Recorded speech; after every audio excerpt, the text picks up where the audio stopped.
जय हिंद दोस्तों, स्वागत है आप सभी का अपने YouTube channel fact with Ravi में। तो आज हम इस वीडियो में पढ़ने वाले हैं बिहार पुलिस का जो आपका अड्डा 247 का बुक है उसी का टेस्ट पेपर नंबर 2 पढ़ने वाले हैं। ठीक, इससे पहले हमने एक पढ़ लिया है जो कि कल पढ़ा था हमने पूरा 100 क्वेश्चन का। आज हम दूसरा पढ़ने वाले हैं। तो चलिए स्टार्ट करते हैं आज का वीडियो। और यदि आप लोग चैनल पर पहली बार आएँ तो प्लीज़ चैनल को सब्सक्राइब कर लीजिएगा ताकि जब वीडियो को अपलोड किया जाए तो सबसे पहले आपको नोटिफिकेशन मिल जाए। चलिए देखते हैं यहाँ पे पहले क्वेश्चन से। अब बताएंगे आप लोग इसका राइट आंसर क्या हो जाएगा। कुरु महाजनपद की राजधानी कौन सी है? तो बताएंगे यहाँ पे इसकी राइट आंसर क्या हो जाएगा। तो कुरु जनपद की राजधानी इंद्रप्रस्थ है। क्या थी? कुरु जनपद की राजधानी थी इंद्रप्रस्थ थी। ठीक, और देखते हैं यहाँ पे सूरसेन। सूरसेन जनपद की क्या थी? मथुरा थी। तो ये इसका क्या हो जाएगा? सूरसेन की मथुरा हो जाएगा। और वज्जी का क्या हो जाएगा? वज्जी का विधेय यानी कि मिथिला हो जाएगा। ठीक, विधेय मिथिला एक ही होता है। तो इसका जो राइट आंसर हो जाएगा कुरु वाला तो इंद्रप्रस्थ है। ठीक, दूसरा है सिंधु घाटी में खुदाई किए गए निम्न अवशेषों में से कौन सा अवशेष वाणिज्यिक और आर्थिक विकास को निर्दिष्ट करता है? तो दूसरे का राइट आंसर आपको बताना जो कि हो जाएगा ये सी हो जाएगा, नाव हो जाएगा आपका। क्या हो जाएगा? नाव। नेक्स्ट है यहाँ पे निम्नलिखित में से कौन सा वैदिक परंपरा के साहित्य का उदाहरण नहीं है? तो 3 का राइट आंसर हो जाएगा ऑप्शन नंबर डी, पूर्वा हो जाएगा। पूर्वा हो जाएगा यहाँ पे। ठीक, आगे देखते हैं यहाँ पे किस भारतीय राजा ने सिकंदर का विरोध किया था? तो वो था पोरस। कौन था? पोरस ने सिकंदर का विरोध किया था। ठीक, और चलिए, और इन दोनों का युद्ध कहाँ पर हुआ था?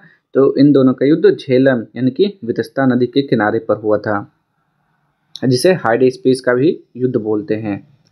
पाटलिपुत्र शहर की नींव किसने रखी थी? तो 5वें का राइट आंसर बताना है। तो ये हो जाएगा आपका उदयन हो जाएगा। क्या? उदयन हो जाएगा इसका राइट आंसर। बुद्ध के सारथी का नाम क्या था? तो बुद्ध के सारथी का नाम क्या था? देवदत्त था। क्या था? देखते हैं यहाँ पे 6 का राइट आंसर। तो ये हो जाएगा चन्ना। बुद्ध के सारथी का नाम था, सारथी का नाम चन्ना था। ठीक, सबसे प्रसिद्ध कुषाण शासक कौन सा है? तो हो जाएगा कनिष्क। कनिष्क क्या हो जाएगा इसका? राइट आंसर हो जाएगा। नेक्स्ट यहाँ पे 8वां पानीपत की पहली लड़ाई किन दो शासकों के बीच लड़ी थी? तो पानीपत का पहला लड़ाई जो हुआ था 21 अप्रैल 1526 में बाबर एवं इब्राहिम लोदी के मध्य हुआ था। ठीक, जिसमें बाबर विजयी हुआ था। तो राइट आंसर बाबर इब्राहिम लोदी हो जाएगा। और इब्राहिम लोदी इसी युद्ध में मारा गया था। गदर पार्टी की स्थापना कब और कहाँ पर हुई थी? तो गदर पार्टी की स्थापना लाला हरदयाल ने 1913 में अमेरिका के सैन फ्रांसिस्को में किया था। ठीक, तो ऑप्शन नंबर ए हो जाएगा इसका राइट आंसर। नेक्स्ट है यहाँ पे गांधी जी के विदेशी सामानों के बहिष्कार के आंदोलन का उद्देश्य क्या था? तो 10वें का राइट आंसर आपको बताना है। तो ये हो जाएगा लघु उद्योगों का प्रोत्साहन करना था। निम्नलिखित में से कौन सा नेता कांग्रेस के उग्रवादी दल से संबंधित था? तो 11 का राइट आंसर बताना है यहाँ पे। तो ये हो जाएगा अरविंद घोष, इसका राइट आंसर हो जाएगा। नेक्स्ट है यहाँ पे दूसरी गोलमेज कॉन्फ्रेंस में भारतीय राष्ट्रीय कांग्रेस का प्रतिनिधित्व किसने किया था? तो 12 का राइट आंसर बताना है। दूसरा हुआ था आपका 7 दिसंबर 1931 को हुआ था। तो उसका नेतृत्व किसने किया था? तो महात्मा गांधी हो जाएगा इसका, एम के गांधी। पृथ्वी का गुरुत्वाकर्षीय खिंचाव न्यूनतम होता है तो किसमें न्यूनतम होता है? तो ये हो जाएगा थर्मोस्फीयर में होता है। आगे देखते हैं यहाँ पे पृथ्वी के भूपर्पटी में सबसे प्रचुर मात्रा में कौन सा तत्व होता है? तो 14 का राइट आंसर हो जाएगा यहाँ पे बी यानी कि सिलिका होता है। ठीक, सबसे ज़्यादा। निम्नलिखित में से कौन सी खरीफ की फसल नहीं है? तो 15 का राइट आंसर आपको बताना, ये हो जाएगा डी यानी कि जो है खरीफ की फसल नहीं है। ये कौन सी फसल है? रबी की फसल है। ठीक, रबी मौसम की फसल है। जबकि जो चावल होता है आपका, मक्का, कपास, ये सब खरीफ की फसल के अंतर्गत आते हैं। पालघाट निम्नलिखित रेलवे में से किसका एक मंडल है? तो बताएंगे यहाँ पे 16 का राइट आंसर क्या हो जाएगा। तो ये दक्षिण रेलवे का एक मंडल है। ठीक, दक्षिण रेलवे एकदम राइट आंसर हो जाएगा। आगे बढ़ेंगे यहाँ पे निम्नलिखित में से किस केंद्र शासित प्रदेश की न्यूनतम जनसंख्या है? तो 17 का राइट आंसर आपको बताना है। तो न्यूनतम सबसे ज़्यादा किसका है? लक्षद्वीप का हो जाएगा यहाँ पे। तो लक्षद्वीप का सही हो जाएगा इसका राइट आंसर। कितना है? तो 64,429 है। और सबसे ज़्यादा किसका है? तो सबसे ज़्यादा है पुद्दुचेरी की, उनका है आपका 12,44,464 सबसे ज़्यादा है। आगे बढ़ते हैं यहाँ पे, काकोलत जलप्रपात निम्नलिखित में से किस राज्य में है? तो काकोलत पता होना चाहिए आपका, कहाँ पर है यहाँ पे? बिहार के नवादा जिले में है, ठीक। इसकी ऊंचाई 150 फीट है, तो ऑप्शन नंबर ए हो जाएगा राइट आंसर। निम्नलिखित में से कौन सी देशांतर रेखा भारतीय मानक समय को निर्धारित करती है? तो 19 का हो जाएगा यहाँ पे, ऑप्शन नंबर डी हो जाएगा, 82.5 डिग्री ईस्ट हो जाएगा। आगे बढ़ते हैं हम यहाँ पे 20वां देखेंगे यहाँ पे, निम्नलिखित नदियों में से किस पर नागार्जुन सागर बांध बना है? तो 20 का राइट आंसर हो जाएगा, कहाँ पर बना है नागार्जुन सागर बांध परियोजना? तो ये आपका है कृष्णा नदी पर बना है, ठीक, जो आंध्र प्रदेश में है। तो ऑप्शन नंबर ए हो जाएगा। निम्नलिखित में से कौन सी अदिश राशि है? तो 21 का राइट आंसर बताना है, अदिश राशि कौन सी है? तो वैसी भौतिक राशि जिसमें केवल परिमाण होता है ना और दिशा नहीं होता है, उन्हें अदिश राशि कहते हैं। तो राइट आंसर क्या हो जाएगा? सी, पावर हो जाएगा इनका। और कौन कौन से होते हैं? द्रव्यमान, चाल, आयतन, कार्य, समय, ऊर्जा, ये सब आपकी अदिश राशि हैं। नेक्स्ट है यहाँ पे, यदि एक पिंड का वेग 2 गुना किया जाए तो 2 गुना कर दिया जाता है तो क्या प्रभाव होगा? उसका तो संवेग जो है 2 गुना हो जाएगा। आगे बढ़ते हैं यहाँ पे 23वां, सर्दी में कपड़े हमें गर्म रखते हैं क्योंकि वे, तो क्योंकि वे क्या हो जाएगा? सर्दी में कपड़े हमें गर्म रखते हैं क्योंकि वे शरीर से ताप को निकलने से रोकते हैं, शरीर से ताप को निकलने से रोकते हैं। ऑप्शन नंबर डी हो जाएगा यहाँ पे। स्थायी चुंबक किससे बनाया जा सकता है? तो 24 का राइट आंसर हो जाएगा, स्थायी चुंबक जो है इस्पात से बनाया जा सकता है, इस्पात राइट आंसर हो जाएगा, स्टील। आगे देखेंगे यहाँ पे, जीव विज्ञान के पिता के रूप में निम्नलिखित में से कौन जाना जाता है? तो जीव विज्ञान के पिता के रूप में हम किसे जानते हैं? तो ये हो जाएगा अरस्तु हो जाएगा आपका, बिल्कुल राइट आंसर हो जाएगा, ऑप्शन नंबर ए अरस्तु। सर्पिल आकार के बैक्टीरिया को कहते हैं, क्या कहते हैं?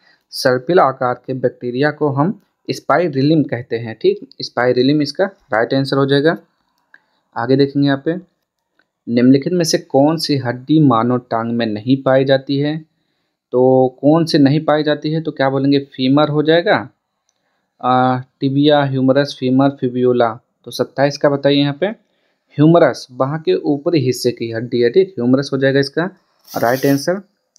मानव लार में पाया जाने वाला एंजाइम है, तो कौन सा एंजाइम पाया जाता है? तो टाइलिन होता है, क्या? टाइलिन हो जाएगा यहाँ पे। नेक्स्ट है यहाँ पे, बर्ड फ्लू वायरस किस रूप में भी जाना जाता है? तो उसे किस नाम से और जानते हैं? तो बर्ड फ्लू वायरस को HSN1 के रूप में भी जाना जाता है। तो ऑप्शन नंबर हो जाएगा सी, ठीक, नहीं सॉरी H5N1 लिखा हुआ है, ठीक, H5N1। आगे, जिप्सम किसका अयस्क है? तो जिप्सम किसका होता है, जल्दी से बताएंगे यहाँ पे। तो ये हो जाएगा कैल्शियम का अयस्क होता है, ठीक, किसका? कैल्शियम का। चूहे मारने के लिए निम्नलिखित में से किसका उपयोग किया जाता है? जो चूहे मारने के लिए जिंक फास्फाइड का उपयोग करते हैं। चलिए ऑप्शन देखते हैं यहाँ पे, तो यहाँ पे लिखा हुआ है जिंक फास्फाइड, इसका राइट आंसर हो जाएगा। निम्नलिखित में से कौन सा हाइड्रोजन का समस्थानिक नहीं है? तो 32 का राइट आंसर बताना है यहाँ पे, हाइड्रोजन का समस्थानिक कौन सा नहीं है? तो ये हो जाएगा आपका ऑप्शन नंबर बी हो जाएगा यहाँ पे, एरिट्यूम हो जाएगा। एरिट्यूम जो है हाइड्रोजन का समस्थानिक नहीं है, ठीक। आगे बढ़ते हैं हम यहाँ पे अगले क्वेश्चन पर, निम्नलिखित में से कौन सा आगत साधन नहीं है? तो 33 का राइट आंसर बताना है, आगत साधन कौन सा नहीं है? आगत का मतलब हुआ इनपुट डिवाइस नहीं है, ठीक, तो इनपुट डिवाइस कौन सा नहीं है? तो प्रिंटर, प्रिंटर तो आउटपुट डिवाइस होता है, ठीक। ये दिया हुआ है कुछ आपका यहाँ पे लिंक दिया हुआ है, तो किसका उदाहरण है? www.discovery.com, ये किसका उदाहरण है? 34 का, तो ये वेबसाइट का उदाहरण है, अभी तो मैंने बताया वेबसाइट हो जाएगा, कोई वेबसाइट है आपका।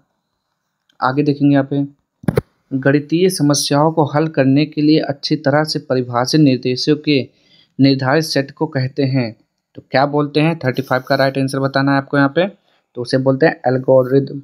क्या बोलते हैं? एल्गोरिदम बोलते हैं उसे। भारतीय संविधान का कौन सा भाग राज्य के नीति निर्देशक सिद्धांतों से संबंधित है? तो भाग आपका 4 संबंधित है, तो सी हो जाएगा यहाँ पे इसका राइट आंसर, ठीक, क्या हो जाएगा? सी। और ये कहाँ से लिया गया है? ये आयरलैंड के संविधान से लिया गया है नीति निर्देशक सिद्धांत। नेक्स्ट यहाँ पे, भारत के संविधान का 44वां संशोधन मौलिक अधिकारों की श्रेणी में से निम्नलिखित में से किस अधिकार को हटाता है? तो संपत्ति के अधिकार को हटाता है। ठीक, क्या हो जाएगा? संपत्ति के अधिकार को हटाता है। बिहार के प्रथम मुख्यमंत्री कौन थे? तो क्या बोलेंगे यहाँ पे? कृष्ण सिंह या फिर कर्पूरी ठाकुर। 38 का राइट आंसर क्या हो जाएगा यहाँ पे? बिहार के प्रथम मुख्यमंत्री श्री कृष्ण सिंह थे। इनका कार्यकाल था 2 जनवरी 1946 से 31 जनवरी 1961 तक। तो ऑप्शन नंबर ए बिल्कुल सही है यहाँ पे। आगे बढ़ेंगे यहाँ पे। श्री नरेंद्र मोदी जी से ठीक पहले भारत के प्रधानमंत्री कौन थे? तो डॉक्टर मनमोहन सिंह थे। कौन थे? Doctor Manmohan Singh is the right answer. आगे बढ़ते हैं हम। चलिए देखेंगे यहाँ पे क्या लिखा हुआ है। जापान की संसद को किस रूप में जाना जाता है? तो जापान की संसद को हम डायट के रूप में जानते हैं। ठीक, डायट होगा इसका राइट आंसर हो जाएगा। जेमिनी राय किसके रूप में प्रसिद्ध थे? तो 41 का हो जाएगा। जेमिनी राय प्रसिद्ध पेंटर थे। क्या थे? प्रसिद्ध पेंटर थे। NCERT का अर्थ होता है, यानी कि फुल फॉर्म पूछ रहा है यहाँ पे, तो ये हो जाएगा national council of educational research and training हो जाएगा इसका राइट आंसर। 43 का देखेंगे यहाँ पे। विशेष आर्थिक क्षेत्र नीति की घोषणा कब की गई थी? तो 43 का राइट आंसर आपको बताना है क्या हो जाएगा यहाँ पे? तो ऑप्शन नंबर सी सन 2000 हो जाएगा। आगे बढ़ते हैं हम यहाँ पे। चलिए 44 का बताएंगे यहाँ पे इसका राइट आंसर क्या हो जाएगा। माउंट एवरेस्ट पर चढ़ने वाली पहली अपंग महिला कौन है? तो बताएंगे यहाँ पे 44 का राइट आंसर क्या हो जाएगा। तो वो हो जाएगा अरुणिमा सिन्हा हो जाएगा, यानी कि बी अरुणिमा सिन्हा। रामधारी सिंह दिनकर की जन्मभूमि है। तो 45 का राइट आंसर क्या हो जाएगा? इनके जन्मभूमि क्या है? तो ये बेगूसराय जिले के सिमरिया गांव से हुआ था। ठीक, बिहार राज्य के बेगूसराय जिले के सिमरिया गांव में हुआ था। तो 45 का ए हो जाएगा। निम्नलिखित राज्यों में से किसे भारत का अत्यधिक बाढ़ अधिमुख राज्य माना जाता है? तो 46 का राइट आंसर हो जाएगा यहाँ पे ऑप्शन नंबर सी बिहार हो जाएगा। आगे देखते हैं यहाँ पे। पुस्तक मुद्रा राक्षस का लेखक निम्नलिखित में से कौन था? तो मुद्रा राक्षस विशाख दत्त का हो जाएगा यहाँ पे 47 का राइट आंसर, जो कि संस्कृत भाषा में लिखी गई थी। ठीक, तो विशाख दत्त। विष्णु पद मंदिर कहाँ स्थित है? तो 48 का हो जाएगा यहाँ पे विष्णु पद मंदिर गया, यानी कि बिहार में है। डॉक्टर राजेंद्र प्रसाद का जन्म जीरादेई बिहार के किस जिले के अधीन आता है? तो 49 का क्या हो जाएगा यहाँ पे ऑप्शन नंबर ए हो जाएगा, सारण में आता है। और इनका जन्म कब हुआ था? तो 3 दिसंबर 1884 को बिहार के सारण जिले के पास जीरादेई गांव में हुआ था। ठीक, मृत्यु कब हुई थी? 28 फरवरी 1963 को हुई थी। ठीक, आगे बढ़ते हैं हम। भारतीय अंतरिक्ष अनुसंधान संगठन कहाँ पर है, यानी कि इसरो कहाँ पर है? तो बताएंगे यहाँ पे 50 का राइट आंसर। तो बेंगलुरु में है, बिल्कुल सही है। नेक्स्ट है यहाँ पे। अकबर के शासनकाल के दौरान मुगल साम्राज्य का वित्त मंत्री कौन था? तो क्या बोलेंगे यहाँ पे? राजा टोडरमल हो जाएगा इसका राइट आंसर। देखते हैं यहाँ पे, तो बिल्कुल सही है राजा टोडरमल।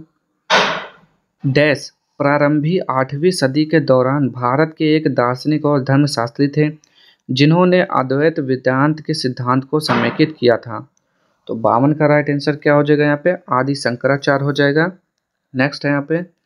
बीबी का मकबरा डैश में स्थित एक कब्र है। इसका निर्माण औरंगजेब के बेटे आजम शाह ने वर्ष 1678 में करवाया था। तो 53 का राइट आंसर क्या हो जाएगा यहाँ पे? ऑप्शन नंबर बी औरंगाबाद हो जाएगा। आगे बढ़ते हम। सन 1556 में अकबर ने पानीपत की दूसरी लड़ाई में किसे पराजित किया था?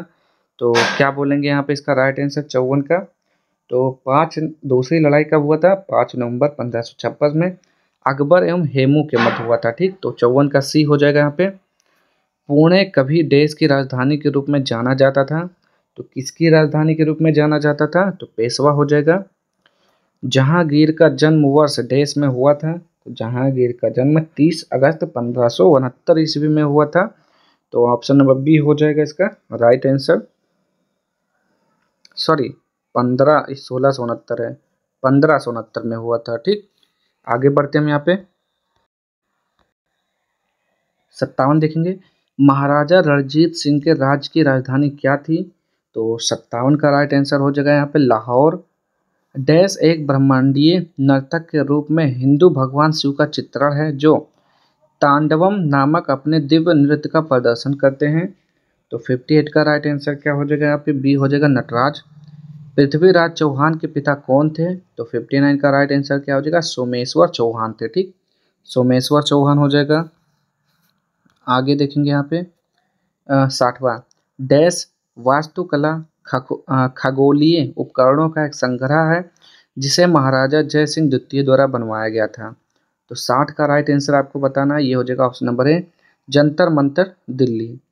बहादुर शाह किस वंश का शासक था, तो 61 का हो जाएगा, मुगल वंश का शासक था। ठीक, मुगल वंश का शासक था बहादुर शाह, बहादुर शाह प्रथम। आगे बढ़ते हैं यहाँ पे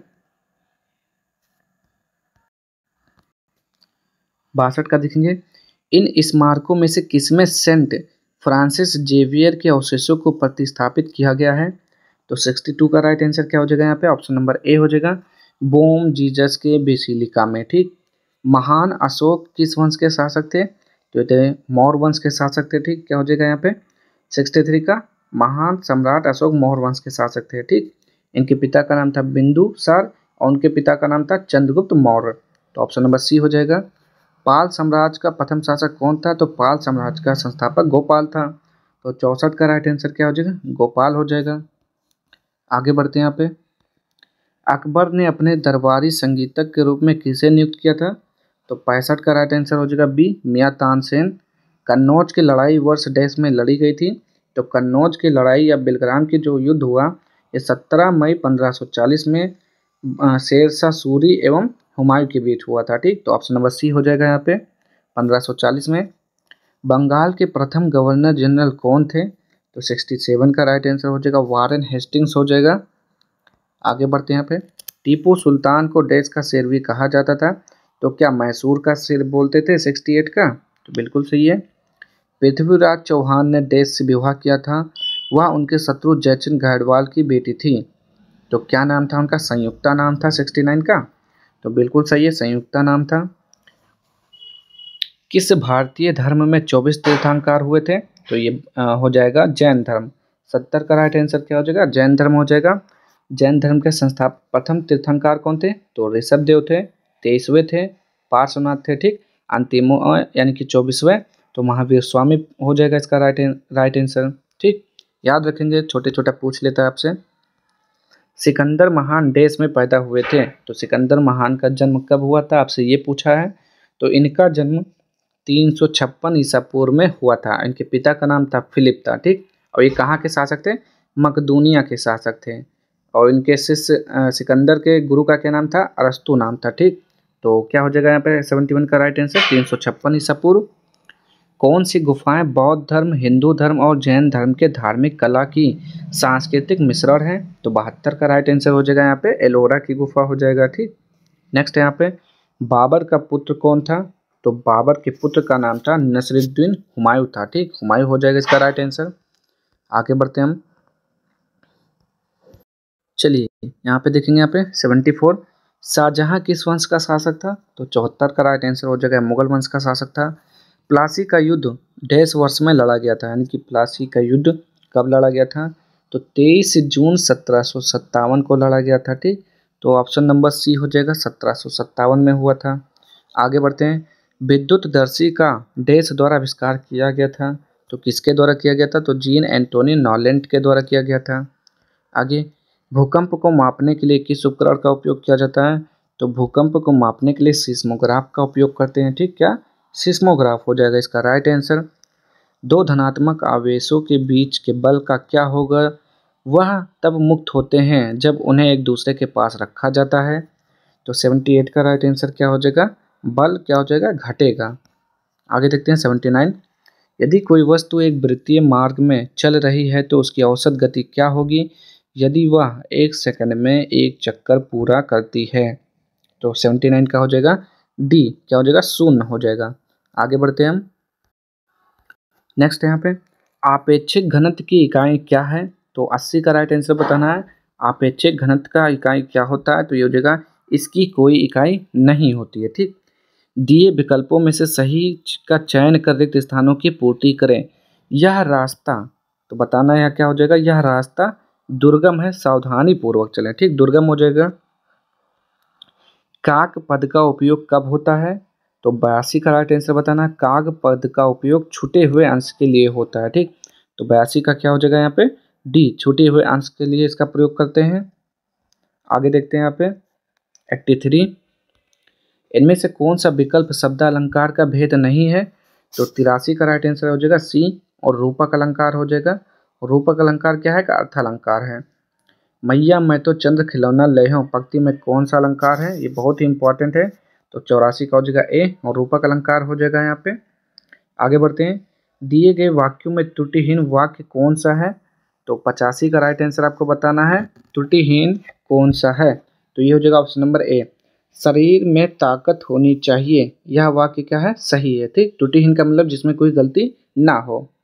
आगे बढ़ते हैं यहाँ पे हम, दिए गए विकल्पों में से संक्षिप्त का अर्थ कौन सा होता है। तो संक्षिप्त का अर्थ क्या होता है बताएंगे यहाँ पे। 86 का अर्थ, तो संक्षेप में लिखा गया हो या उसे मुख्तसर बोलते हैं, ठीक। पुराने रीति रिवाजों में जकड़ा होना पर आधारित मुहावरा दिए विकल्पों में से कौन सा विकल्प है। तो ये हो जाएगा लकीर का फकीर होना, ठीक। क्या हो जाएगा, लकीर का फकीर। आगे बढ़ते हैं यहाँ पे, अंधे के हाथ बटेर लगना कहावत का आशय क्या है। तो 88 का क्या हो जाएगा, ये हो जाएगा किसी अयोग्य व्यक्ति को महत्वपूर्ण वस्तु प्राप्त हो जाना। जिस शब्द में त्रुटि नहीं है उसका चयन करें। तो देखना है यहाँ पे 89 में कौन सा सही लिखा हुआ है। तो छत्र छाया, ये हो जाएगा बी हो जाएगा, ठीक। दिए गए विकल्पों में से स्वागत का विच्छेद क्या हो जाएगा। तो सुधनागत इज, सुधनागत मतलब स्वागत। तो कहाँ पे लिखा हुआ है सुधनागत, तो ऑप्शन नंबर ए हो जाएगा यहाँ पे। Which of the following part of the sentence has an error, जिसमें एरर कोई शब्द है ना उसको आपको चूज करना है, ठीक। तो ये हो जाएगा यहाँ पे क्या, ऑप्शन नंबर ए हो जाएगा कुड यू। कुड यू के स्थान पर आप क्या लिखेंगे, वुड लिखेंगे, ठीक। वुड, कुड यू, कुड के स्थान पर would. Would you like to read his speech, ये एकदम सही बैठेगा आपका। आगे, fill up the blank with the correct option. अब यहाँ पे रिक्त स्थान भरना है यहाँ पे। तो क्या हो जाएगा यहाँ पे, देखते हैं। The investment bankers worked with the management of both the merging companies. तो टू क्या हो जाएगा, मार्गिंग कंपनीज। तो टू आ, तो 92 का हो जाएगा यहाँ पे, to a reach consensus on the merger terms, ठीक। What is the most similar meaning of repentance. Repentance का आपको बताना है, सिमिलर क्या हो जाएगा। तो इसका मतलब पछतावा होता है, तो ये हो जाएगा रिमर्स हो जाएगा, ठीक, रिमर्स। आगे देखते हैं यहाँ पे, what is the most opposite meaning of endeavour हो जाएगा। एंडेव्योर का क्या हो जाएगा, इसका मतलब होता है प्रयत्न करना, ठीक। तो इसका क्या हो जाएगा, अपोजिट पूछा है, तो 94 का हो जाएगा ऑप्शन नंबर ए हो जाएगा पैसिव। पैसिव मतलब होता है निष्क्रिय। आगे, choose the correct indirect speech, choose करना है आपको यहाँ पे 95 का। डिया सेड टू परी डू यू लाइक ऑरेंजेस। तो 95 का बताना है यहाँ पे, ये हो जाएगा डिया आस्क्ड परी इफ शी लाइक्ड ऑरेंजेस। आगे देखते हैं यहाँ पे, choose the correct passive form. Passive form इसमें यूज चूज करना है यहाँ पे। तो my father is going to build a 6 bedroom bungalow. तो 96 का हो जाएगा यहाँ पे ऑप्शन नंबर, ये हो जाएगा यहाँ पे ऑप्शन नंबर आपका डी हो जाएगा। A 6 bedroom bungalow is going to be built by my father. 97 देखेंगे यहाँ पे, which of the following is similar to meaning as the phrase to bend over backwards. तो इसका मतलब क्या होता है, हर संभव प्रयास करना, ठीक। तो 97 का हो जाएगा C, to make every effort to achieve something especially to be fair और हेल्पफुल। आगे देखेंगे यहाँ पे, choose the correct substitution of the following phrase, to teach a person to accept a set of believes uncritically. तो 98 का right answer क्या हो जाएगा, इसका मतलब क्या होता है, शिक्षा देना होता है, ठीक। तो ये हो जाएगा टू इंडक्ट्रीनेट हो जाएगा, ठीक। Choose the correct spelled word. तो 99 का क्या हो जाएगा यहाँ पे, जिसकी वर्तनी शुद्ध है वो बताना है। तो क्या हो जाएगा, डॉजर्स हो जाएगा। डॉजर्स की वर्तनी शुद्ध है, जिसका अर्थ होता है पदवी युक्त विधवा। तो 99 का हो जाएगा B, dodgers. Improve the bracket part of the sentence. तो कोष्टक में देखिए वाक्यांश में हैड ब्रोकन इट के स्थान पर क्या हो जाएगा यहाँ पे, ब्रोक इट टू हो जाएगा, यानी कि ऑप्शन नंबर बी हो जाएगा, ठीक। Broke it too. Bunty did not just throw the toy he has broken it, नहीं ही ब्रोक इट टू, ठीक। तो आज के सारे क्वेश्चन लगभग यहाँ पे समाप्त होते हैं, आपके 100 क्वेश्चन। अगर आपको वीडियो पसंद आए तो प्लीज़ चैनल को लाइक से सब्सक्राइब कर दीजिएगा मिलते हैं हम नेक्स्ट वीडियो में इसके अगले प्रैक्टिस सेट के साथ। तब तक के लिए जय हिंद, जय भारत।